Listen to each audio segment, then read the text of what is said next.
வணக்கம் கேனா. உலக புகழ்பெற்ற அலங்காநல்லூர் ஜல்லிக்கட்டு தற்போது நிறைவு பெற்றுள்ளது கேனா. கிட்டத்தட்ட காலை 7 மணிக்கு தொடங்கிய ஜல்லிக்கட்டு பரபரப்பான சூழ்நிலையில் கடைசி இந்த 1 மணி நேரம் மிகுந்த பரபரப்பாக காணப்பட்டது. ஏனென்றால் தொடர்ந்து இந்த கருப்பாயூர்ணி பகுதியை சேர்ந்த கார்த்திக் என்ற மாடுபிடி வீரரும் பூவந்தி பகுதியை சேர்ந்த அபிசித்தர் என்ற மாடுபிடி வீரரும் இருவரும் மாறி மாறி ஒரே எண்களை கொண்ட மாடுகளை எண்ணிக்கையை பிடித்து வந்ததால் தொடர்ந்து பெரும் பரபரப்பை ஏற்படுத்தி வந்த நிலையில் கடைசி நிமிடத்தில் அந்த இறுதி சுற்றில் முதல் பரிசை கருப்பாயூர்ணி பகுதியை சேர்ந்த கார்த்திக் என்ற மாடுபிடி வீரர் கிட்டத்தட்ட 18 காளைகளை பிடித்து முதல் பரிசை பெற்றுள்ளார் கேனா. தொடர்ந்து இரண்டாம் பரிசை பூவந்தி பகுதியை சேர்ந்த அபிசித்தர் 17 காளைகளை பிடித்து இரண்டாம் பரிசையும் கிட்டத்தட்ட மூன்றாம் இடத்தை குணத்தூர் பகுதியை சேர்ந்த திவாகரன் என்பவர் 12 காளைகளை பிடித்து மூன்றாம் இடத்தை பிடித்துள்ளார் கேனா. அதே போன்று முதல் காளைக்கான பரிசை குணாவின் காளைகள் முதல் பரிசை பெற்றுள்ளது.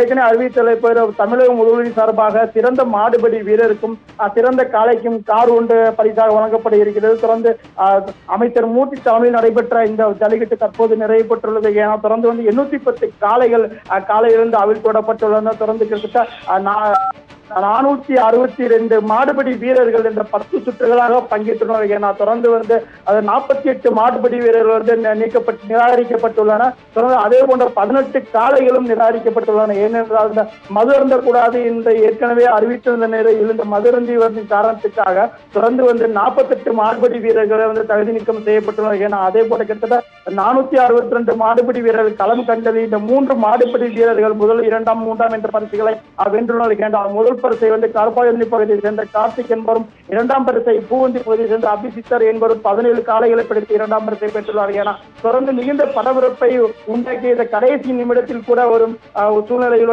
காளைகளை அடக்குவதில் இருவருக்கும் இடையே மாறி மாறி போட்டி நிலை வந்தாலும் தற்போது மதுரை கருப்பாயூர்ணி பகுதியை சேர்ந்த கார்த்திக் என்பது முதல் பரிசை காரை தமிழக முதல் வழங்கக்கூடிய காரை வென்றுள்ளார். ஏன்னா தொடர்ந்து இந்த காலை முதலை கிட்டத்தட்ட பரபரப்பான சூழ்நிலை ஏற்பட்ட ஜல்லிக்கட்டில் இவர் 84 பேர் காயமடைந்துள்ளார். ஏன்னா மாடுபடி வீரர்கள் 28 பேர், மாட்டின் உரிமையாளர்கள் 18 பேர், பார்வையாளர்கள் 27 பேர், பாதுகாப்பு ஈடுபட்டிருந்த காவல்துறையினர் 6 பேர், ஆம்புலன்ஸ் ஊழியர் 1 என கிட்டத்தட்ட 84 பேர் காயமடைந்துள்ளனர். 11 பேர் மேல் சிகிச்சைக்காக மதுரை அரசு ராஜாஜி மருத்துவமனைக்கு அனுமதிக்கப்பட்டுள்ளனர். தொடர்ந்து இந்த உலக புகழ் பெற்ற அலங்காநல்லூர் ஜல்லிக்கட்டு தற்போது நிறைவு பெற்றுள்ளது.